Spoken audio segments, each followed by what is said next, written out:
Bonjour et bienvenue. Aujourd'hui, on s'attaque à un sujet de santé publique majeur en Algérie, la leishmaniose. L'idée, c'est de décortiquer tout ça pour en faire un guide vraiment pratique, spécialement conçu pour le personnel soignant qui est en première ligne sur le terrain. Alors voilà le programme. On va d'abord définir l'ampleur du problème à l'échelle nationale. Ensuite, on va plonger dans le cycle de l'infection pour bien comprendre comment ça se transmet. Après, on regardera le protocole de traitement officiel, puis la bataille juridique et environnementale qui se joue en arrière-plan. Et pour finir, on verra comment on peut basculer vers une vraie stratégie de prévention. Allez, on commence par le commencement, le défi. Pour bien saisir de quoi on parle, il faut d'abord prendre la mesure de l'ampleur et de la gravité de la leishmaniose en tant que problème de santé nationale. Bon, alors la leishmaniose, qu'est-ce que c'est concrètement? C'est une maladie parasitaire qui est bien installée dans la région depuis longtemps. Elle est causée par un parasite, le leishmania, et elle est transmise par la piqûre d'un tout petit insecte, une sorte de moucheron qu'on appelle le phlébotome. Il faut savoir que la maladie se présente sous deux formes bien distinctes. D'un côté, il y a la forme cutanée, c'est de loin la plus fréquente, on l'appelle d'ailleurs localement la Aibed biskra, le bouton de Biskra, et de l'autre, on a la forme viscérale.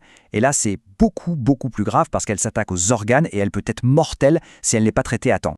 Et c'est là que tout bascule. Comme le dit très bien cette citation, avec sa propagation croissante, on n'est plus en train de parler d'un petit problème local, non, c'est devenu un véritable enjeu de sécurité sanitaire pour tout le pays. Bon, maintenant qu'on a posé le problème, voyons un peu comment il se propage. Pour lutter efficacement, c'est vraiment la base. Il faut absolument comprendre le cycle de l'infection. En fait, ce cycle de transmission, c'est ce qu'on appelle une triade épidémiologique. C'est simple, c'est une chaîne avec 3 maillons qui dépendent les uns des autres. Il faut d'abord le parasite, ensuite un réservoir où il peut vivre, et enfin un vecteur pour le transporter.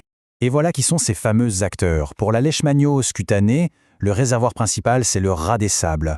Pour la forme viscérale, ce sont surtout les chiens errants.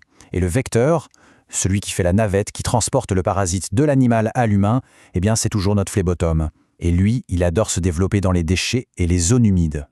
Ok, donc on sait comment la maladie se transmet. Maintenant, la question c'est comment on la traite? On va se pencher sur la réponse clinique, sur le protocole officiel, celui qui est au cœur du quotidien du personnel soignant. L'arme numéro 1 dans l'arsenal thérapeutique, le traitement de première ligne approuvé et fourni par l'État, il a un nom, c'est le glucantime. Et ça, c'est un point absolument fondamental. L'obligation de l'État, ce n'est pas juste de prescrire un médicament. Ça va bien plus loin. Ça inclut de le fournir gratuitement, de garantir qu'il soit toujours disponible et d'assumer la responsabilité s'il y a des pénuries ou des complications. C'est un engagement total. Mais attention, traiter les patients, ça ne représente qu'une partie de la solution. Pour vraiment s'attaquer au problème à la racine, il faut voir plus loin que la clinique. La bataille décisive, en réalité, elle est juridique et environnementale. Ce tableau, il résume très bien la répartition des rôles.